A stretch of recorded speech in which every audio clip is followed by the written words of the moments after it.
Hello दोस्तों, welcome to tautology.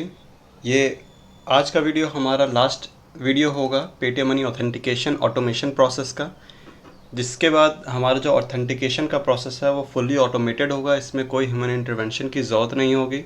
तो कृपया इस वीडियो को एंड तक ज़रूर देखें और मुझे लगता है कि ये आपके लिए काफ़ी इन्फॉर्मेटिव होगा। और प्लीज़ अपना सपोर्ट द चैनल को bye subscribing and sharing with others. तो आइए शुरू करते हैं। हमने अपने लास्ट वीडियो में ये देखा था कि कैसे लॉगिन का जो स्टेप था ब्राउज़र पे हमने उसे ऑटोमेट किया और यूज़र नेम पासवर्ड डालने के बाद ओटीपी डाला, जिसके बाद पेटीएम मनी का जो रीडायरेक्ट था लोकल होस्ट पे जब हुआ था रिक्वेस्ट, तो आज हम उसको ऑटोमेट करेंगे कि वहाँ से कैसे हम अपने रिक्वेस्ट टोकन को फैच करें और कॉन्फ़िग जेसन फाइल में सेव करें आफ्टर वैलिडेटिंग आवर स्टेट की। ठीक है, तो स्टार्ट करते हैं। एक और स्क्रिप्ट बना लेते हैं हम यहाँ पे अपनी न्यू फाइल क्रिएट करके webapp.py। तो इसके लिए हम फ्लास्क का यूज़ करेंगे आज। जिसको फ्लास्क के बारे में पता नहीं है, फ्लास्क एक काफ़ी अच्छा पैकेज है पाइथन का, जिसमें हम वेब एप्लीकेशंस बना सकते हैं जो कि डेटाबेस भी सपोर्ट करता है और ऑल्सो काफ़ी फास्ट और इंटरेक्टिव भी है। तो स्टार्ट करते हैं। From Flask import Flask and request. साथ में हमें जेसन की भी ज़रूरत होगी, तो import JSON package as well. App equal to Flask. जब हम फ्लास्क का ऐप बनाते हैं तो इसमें डिफरेंशिएट करने के लिए कि कौन सा ऐप रन हो रहा है, उसके लिए हमें इसके अंदर एक पैरामीटर देना होता है ऐप का नाम। तो यहाँ पे हम सिंपली नेम देते हैं जो कि फाइल का नाम है। कुछ चीज़ें हम यहाँ से उठा लेते हैं एज ऑफ नाउ, कि जैसे हमें कॉन्फ़िग फाइल की ज़रूरत है और रीड एंड अपडेट की ज़रूरत है, तो इन दोनों को ले लेते हैं। मेमोरी मॉनिटर ऑफसेट की ज़रूरत नहीं है, डिलीट कर देते हैं। आगे बढ़ते हैं। एक रिक्वेस्ट जो हमारा डिलीवर होगा लोकल होस्ट पे, उसे हमें हैंडल करना है। तो app dot route by default index पे आएगा, इससे लोकल होस्ट स्लैश पे। तो डेफ इंडेक्स, इसका नाम कुछ भी दे सकते हैं फंक्शन का। मैं बेसिकली इंडेक्स दे रहा हूँ क्योंकि मोस्ट अप्रोप्रिएट है इस पाथ के लिए। सक्सेस, जैसे ही हमारा पेटीएम मनी रिक्वेस्ट रीडायरेक्ट करेगा हमारे लोकल होस्ट पे, तो वो 3 पैरामीटर्स देता है। सबसे पहला होता है सक्सेस, दूसरा आता है रिक्वेस्ट टोकन, और तीसरा होता है स्टेट, जो कि हम सेट करते हैं जब हम जनरेट करते हैं लॉगिन यूआरएल को। तो सक्सेस को हमें कैसे फेच करना है, request dot args dot get success नाम से ही होता है यूआरएल में ये पैरामीटर। दूसरा हमारा है request dot args dot get request token, और तीसरा है हमारा request dot args dot get state. ठीक है, तो तीनों पैरामीटर हमने फेच कर लिया। इसके बाद अब इसे प्रिंट कर लेते हैं। Success request token and state. ज़रूरत नहीं है प्रिंट करने की, बट डिबग के लिए बेटर है। अब अपने कॉन्फ़िग फाइल को रीड कर लेते हैं और चेक करते हैं कि जो हमारे कॉन्फ़िग के अंदर स्टेट है ये उसी का रिस्पॉन्स है कि नहीं। ठीक है, अगर ये है तो उस केस में हम कॉन्फ़िग के अंदर रिक्वेस्ट टोकन को अपडेट कर देंगे जो हमें रिसीव हुआ उससे, और अपडेट कर देते हैं कॉन्फ़िग को इसकी फाइल के अंदर। अदरवाइज हम एरर रिटर्न कर देते हैं, स्टेट की इज़ नॉट रिकॉग्नाइज्ड, और फाइनली एक और रिटर्न मैसेज दे देते हैं ओके। अब एक चीज़ और, इसे हम ट्राई के अंदर डाल देते हैं कि इन केस मान लीजिए कि इनमें से कोई एक पैरामीटर इसमें सेट नहीं होता तो क्या होगा। तो उस केस में हम रिटर्न कर देते हैं इनवैलिड। ठीक है, तो ये हो गया हमारे वेब ऐप का काम। इसके बाद इसे रन करना है हमें और चेक करना है कि ये सही से चल रहा है कि नहीं। If name equals to main, इस लाइन का मतलब ये होता है कि जब भी हम स्क्रिप्ट को रन करते हैं, जैसे मैं webapp.py को रन करूँगा, तो जो कमांड पैरामीटर होगा उसमें जो नेम वेरिएबल के अंदर इनिशियलाइज होगा वो मेन होगा, मतलब कि ये फाइल हम एग्जीक्यूट करा रहे हैं। और इन केस मान लीजिए मैंने इंपोर्ट किया, जैसे हमने ईमेल ओटीपी पार्सर बनाया था और उसको हमने इंपोर्ट कराया ऑथेंटिकेट पेटीएम मनी डॉट पाई में, तो उस केस में क्या होगा कि ये वाली जो लाइन होगी इस फाइल के अंदर ओटीपी पार्सर के अंदर वो एग्जीक्यूट नहीं होगी, क्योंकि हमने फाइल को एग्जीक्यूट नहीं कराया, उसे हमने इंपोर्ट कराया दूसरी फाइल में जिसे हम एग्जीक्यूट करा रहे हैं। तो इसका ये मतलब होता है, हम अपने सर्वर की इंफॉर्मेशन दे देते हैं, ऐप डॉट रन, जो हमारा फ्लास्क का ऐप है वो रन होगा होस्ट लोकल होस्ट पे ओनली, हमें इसे लोकल ही रखना है। पोर्ट हम दे देते हैं 80, बिकॉज हमने जो अपना एप्लीकेशन दिया था उसे बस लोकल होस्ट दिया था, कोई हमने पोर्ट डिफाइन नहीं किया था, तो बाय डिफ़ॉल्ट पोर्ट 80 पे ही होगा। ठीक है, डिबग ट्रू कर देते हैं जिससे कि हमें कुछ इन्फॉर्मेशन वगैरह होगी रिक्वेस्ट की वो मिलती रहेगी, और इसको चेक करते हैं। ठीक है, ऐप हमारा चल रहा है। अब एक रिक्वेस्ट बना लेते हैं, लोकल होस्ट, ये है रिक्वेस्ट, स्टेट की नॉट रिकॉग्नाइज्ड। ओके, ये हमारी स्टेट की है, ये रिकॉग्नाइज नहीं हुई जैसा कि ये बता रहा है। तो ऐसा क्यों? क्योंकि हमारी जो कॉन्फ़िग फाइल है उसके अंदर स्टेट दूसरी है। तो इस वाले स्टेट को हम यहाँ से कॉपी कर लेते हैं और इसको यहाँ पे पेस्ट करके रिक्वेस्ट भेजते हैं। तो अभी जैसा कि आप देख सकते हैं कि रिक्वेस्ट टोकन अभी यहाँ पे कुछ भी नहीं है हमारा। जैसे हम यहाँ पे इसे एंटर करते हैं अब स्टेट की को चेंज करके, तो इसने बोला ओके, मतलब कि हमारा रिक्वेस्ट सक्सेसफुल हो गया। तो कॉन्फ़िग डॉट जेसन फाइल हमारी अपडेट हो जानी चाहिए। हो गई अपडेट रिक्वेस्ट टोकन, ये सेम रिक्वेस्ट टोकन यही वाला है।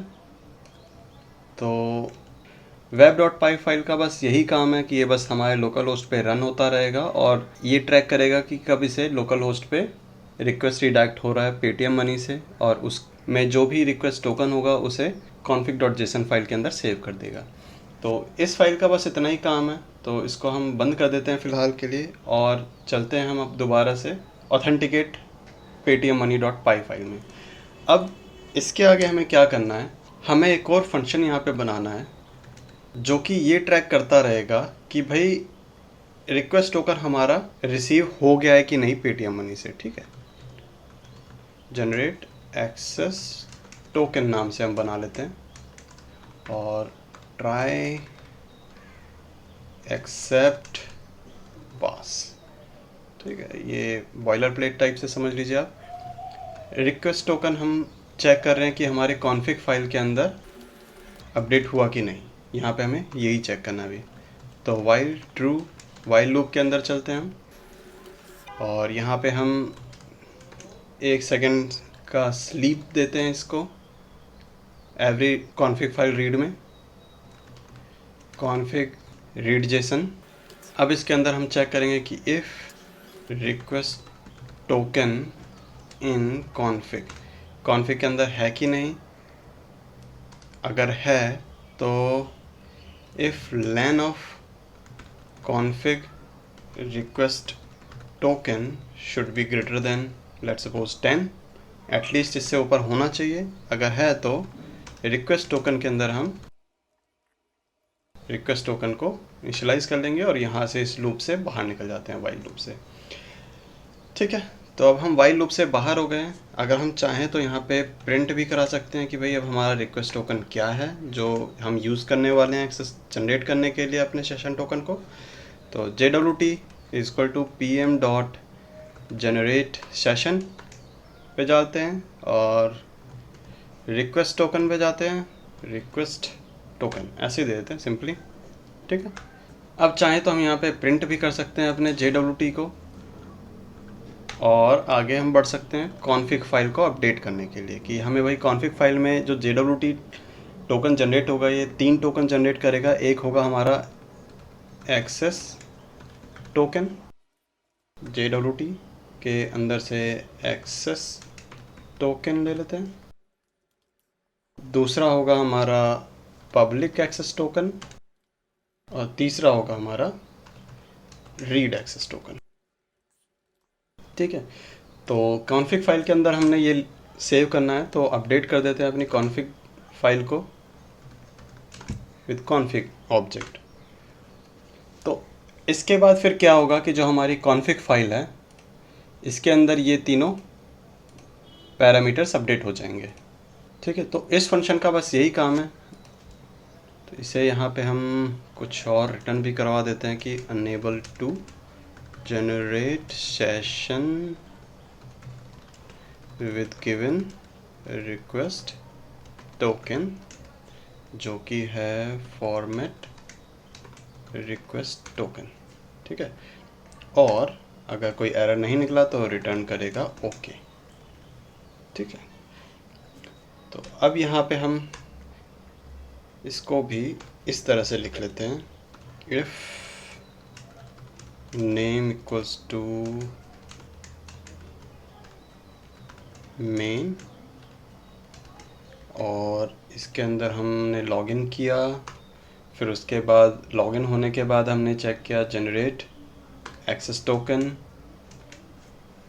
और if generate access token equals to है ओके के, तो हम यूज़र की डिटेल को भी फैच करना चाहेंगे। तो एक और फंक्शन बना लेते हैं यूज़र डिटेल एक्सेस करने के लिए, डेफ फैच अकाउंट डिटेल्स। इसके अंदर हम कॉन्फ़िग फाइल अपनी रीड कर लेते हैं जो अपडेटेड होगी, रीड कॉन्फ़िग जेसन, और pm dot set access token config access token. हमें 3 चाहिए, एक पब्लिक होगा और एक होगा रीड एक्सेस टोकन। ठीक है, ये तीनों टोकन हमने यहाँ पे सेट कर दिया, और उसके बाद फिर जो हमारा प्रोग्राम था जो लास्ट टाइम पे हमने रन किया था अकाउंट डिटेल्स के लिए, return pm dot gate user details, और इन केस अगर कोई एरर आता है तो रिटर्न कर देंगे हम एरर, जो भी एरर है फॉर्मेट एक्सेप्शन एज ई ले लेते हैं। ठीक है, तो यहाँ पे फैच अकाउंट डिटेल्स का भी फंक्शन कंप्लीट हो गया, तो इसको भी यहाँ इम्प्लीमेंट करते हैं। और इसका कुछ इस तरह से हम बनाते हैं कि भाई सबसे पहले पेटीएम मनी रन होगा, तो उस केस में सबसे पहले रन करेगा फैच अकाउंट डिटेल्स। अगर फैच अकाउंट डिटेल्स सक्सेसफुल होता है, मतलब कि हमारा एक्सेस टोकन ऑलरेडी अपडेटेड है कॉन्फ़िग फाइल में, तो हमें दोबारा से लॉगिन करने की ज़रूरत नहीं है। और इन केस अगर ऑथेंटिकेशन हमारा सक्सेसफुल नहीं होता, तो उस केस में ये क्या करेगा कि लॉगिन करने की कोशिश करेगा, एक्सेस टोकन जनरेट करेगा, और फिर दोबारा ये फैच करेगा अकाउंट डिटेल्स को। ठीक है, तो इसी तरह से करते हैं। तो सबसे पहले करते हैं response is equal to fetch account details.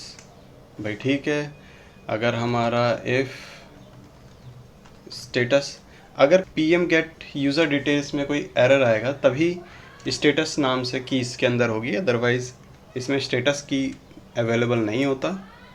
तो इसलिए हम इसे चेक कर लेते हैं। अगर स्टेटस आया की के अंदर, इसका मतलब ये है कि हमारा जो एक्सेस टोकन है वो वैलिड नहीं है, हमें जनरेट करना पड़ेगा। तो login and generate access request token, तो login and generate request token. जब ये हो गया जनरेट, तो उसके बाद हम करेंगे if generate access token equals to okay. अगर ये ओके है तो दोबारा से हमारा RES फैच करेगा अकाउंट डिटेल्स को, जिससे हमें पता चल जाएगा कि भाई हमारा अकाउंट डिटेल आ चुका है। अदरवाइज़ हम RES के अंदर एरर लिख देते हैं। ठीक है, तो SF के बाहर हम प्रिंट करा देते हैं RES को, जिससे हमें पता चल जाएगा कि इसमें कोई इशू है कि नहीं। ठीक है, तो आइए चेक करते हैं अपने प्रोग्राम को कि ये सही से काम करता है कि नहीं, और पूरे ऑथेंटिकेशन प्रोसेस को विदाउट हमारे इंटरेक्शन के कंप्लीट करता है कि नहीं। ये प्रोग्राम सबसे पहले पेटीएम मनी क्लाइंट का एक लॉगिन URL जनरेट करेगा, जिसे ब्राउज़र पे ओपन करेगा। उसके बाद यूज़र नेम पासवर्ड सबमिट करके OTP जनरेट करेगा, जो कि OTP हमारे रजिस्टर्ड ईमेल आईडी पे आएगी। फिर ये प्रोग्राम हमारे उस ईमेल आईडी से उस OTP को फैच करेगा, ब्राउज़र पे सबमिट करेगा, और फाइनली यूज़र अकाउंट की डिटेल्स को फैच करेगा। अगर ये सारी चीज़ें वन गो में कंप्लीट हो जाती है मतलब कि हमारा प्रोग्राम सक्सेसफुली रन हो गया है। और फिर आने वाले वीडियो में हम इसको ट्रेडिंग ऐप में कम्प्लीटली यूज़ करेंगे। तो आइए प्रोग्राम को एग्जीक्यूट करते हैं। इसके लिए हमें दो टर्मिनल की ज़रूरत होगी। एक हमारा वेब टर्मिनल होगा जिसमें वेब ऐप चलेगा और फ्लास्क एप्लीकेशन डिप्लॉय होगा। तो ये हमारा फ्लास्क एप्लीकेशन डिप्लॉय हो गया जो कि लिसन करेगा हमारे लोकल होस्ट पोर्ट 80 पे। और इस स्क्रिप्ट को भी रन कर देते हैं। तो सबसे पहले कोशिश करेगा, ओके यहाँ एक इशू है, function object is not subscriptable. Line number 101 पे 101 ये है, इसके ऊपर ये फंक्शन है, इसको इस तरह से लिखना है। फिर से रन करते हैं।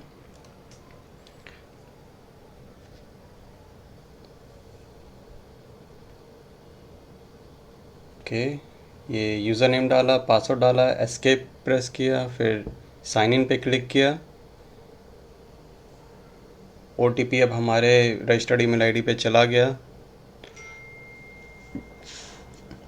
अब ये 15 सेकंड्स के बाद इस OTP को फैच करेगा और यहाँ पे पुट करके सबमिट पे क्लिक करेगा। 17, 16, 15, ओके 14, 13, 12, ठीक है, यस डालना शुरू कर दिया इसने। Okay submit done. ओके यहाँ ओके लिखा आ गया तो ब्राउज़र क्लोज हो जाना चाहिए 10 सेकंड के अंदर। यस ब्राउज़र क्लोज हो गया और कंसोल में हमारे यूज़र की डिटेल्स आ गई। तो फाइनली हमारा प्रोग्राम सक्सेसफुली रन हुआ, पूरा ऑथेंटिकेशन प्रोसेस विदाउट हमारे टच करे। अब नेक्स्ट टाइम पे जब भी हम दोबारा से रन करेंगे तो फैच अकाउंट डिटेल्स चलाएगा और अगर इसमें स्टेटस की नहीं है अवेलेबल रिसोर्स के अंदर, इसका मतलब है कि हमारा ऑथेंटिकेशन प्रोसेस रन करने की दोबारा ज़रूरत नहीं पड़ेगा। तो देखते हैं, यस ऑथेंटिकेशन प्रोसेस नहीं चला और इसने डिटेल्स दे दिया। तो ये 3 वीडियो के सीरीज़ में हमने ये देखा कि कैसे पेटीएम मनी के API का जो ऑथेंटिकेशन सिस्टम है, जो कि पेटीएम मनी ने कोशिश किया है कि पूरी तरह से ऑटोमेटेड ना हो पाए, उसे भी हमने ऑटोमेट किया। इसका बस ड्रॉबैक एक यही है इस ऑटोमेशन सिस्टम का कि जिस टाइम पे स्क्रिप्ट चल रहा हो तो हमें कंप्यूटर पे कोई छेड़छाड़ नहीं करना है, बस हमें इस स्क्रिप्ट को चला के छोड़ देना है, बाकी काम ये खुद करेगा, हमें बीच में कोई इंटरेक्शन करने की ज़रूरत नहीं है। तो आशा करता हूँ आपको ये सीरीज़ ऑफ वीडियोस पसंद आई हो, इन्फॉर्मेटिव लगा हो और आपने कुछ नया सीखा हो। अगर आपको और भी कुछ ऑटोमेशन से रिलेटेड सीखना हो तो प्लीज़ कमेंट करिए। अगर आपको लगता है कि मैं कहीं और इम्प्रूव कर सकता हूँ या कुछ और इम्प्रूव कर सकता हूँ इन वीडियोज़ में तो प्लीज़ कमेंट करके बताइए, मैं कोशिश करूँगा उनको भी इम्प्लीमेंट करने का। प्लीज़ सब्सक्राइब करें चैनल को बिकॉज़ ऐसी वीडियोज़ को बनाने में काफ़ी टाइम लगता है। आपका सब्सक्राइब करना मुझे भी मोटिवेट करेगा कि मैं और जल्द से जल्द नई नई वीडियोज़, ऐसी इन्फॉर्मेटिव वीडियोज़ लेके आता रहूँ। तो आज्ञा दीजिए मुझे। Have a great day. Thank you.